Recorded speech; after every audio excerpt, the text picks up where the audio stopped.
Hello and welcome to all the ghouls and vampires out there, and I guess Wendigos. Today's quick video is about Deer Camp 86. This movie is from 2022. It's a really good one. I have to admit, though,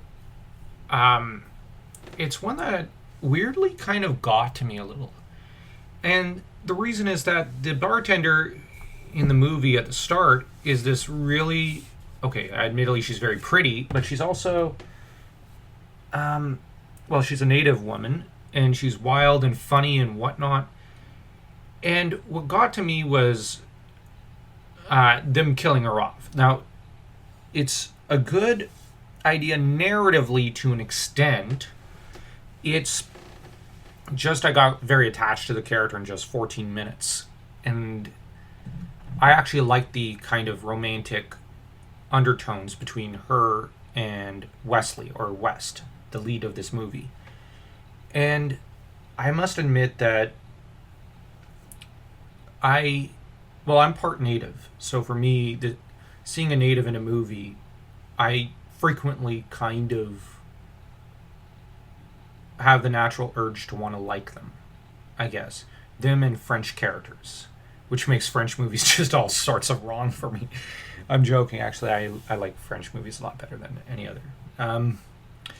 But it's just, I have a natural bias because I'm Métis. And the trouble with this was that I was very, very depressed, I guess, about the fact that they killed her off.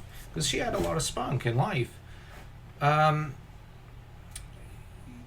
Now, just to lean into things, there's a guy wearing a Confederate flag.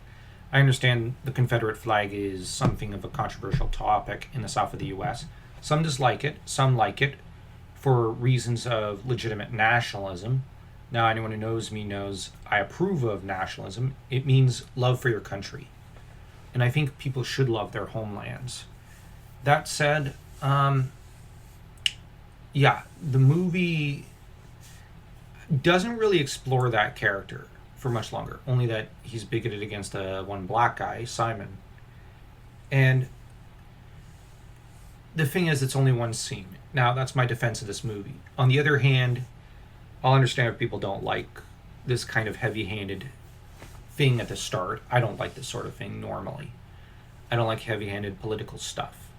I don't like woke stuff.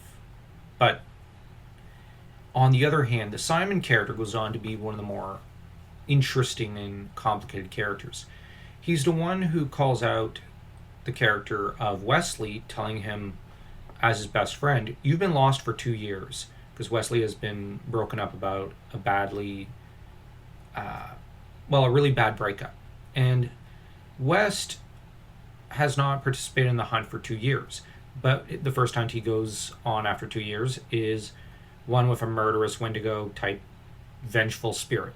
Well, it's not actually a Wendigo, but it's a vengeful native spirit. That of the bartender's Star is her name. And it's interesting because she tells people to remember to respect the spirits of the animals and the spirits of the forest. And to only hunt what they need, not more. And not to kill anything without reason. Which, that's actual native beliefs. And it's the sort of thing I was taught as a kid. And the thing is, so Simon's got this important line, and it adds a lot of complexity to the relationship between him and West. I really like that there was a bromance between the two, and that we got to see a bit into both characters. Naturally, the ending is actually really good and very deep for a horror movie. And the vengeful spirit of Star is laid to rest, but her love for West makes it so that she can't kill him like she did the rest. So she lets him go and drags away the corpse of her murderer so that he might be tormented forever in the afterlife. And she finds peace. And West goes off and finds the sheriff, and the sheriff proceeds to guide him out of there. And apparently the sheriff discovered Simon, who got lost in the woods.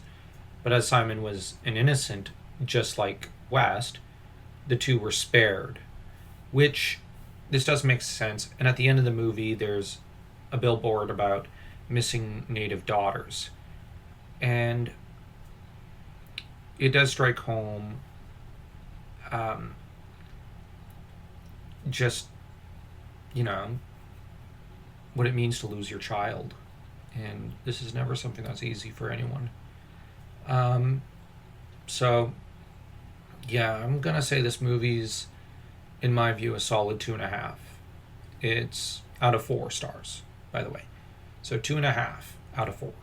So if you enjoyed this video, don't forget to smash that like and that subscribe button, and to check us out on Substack.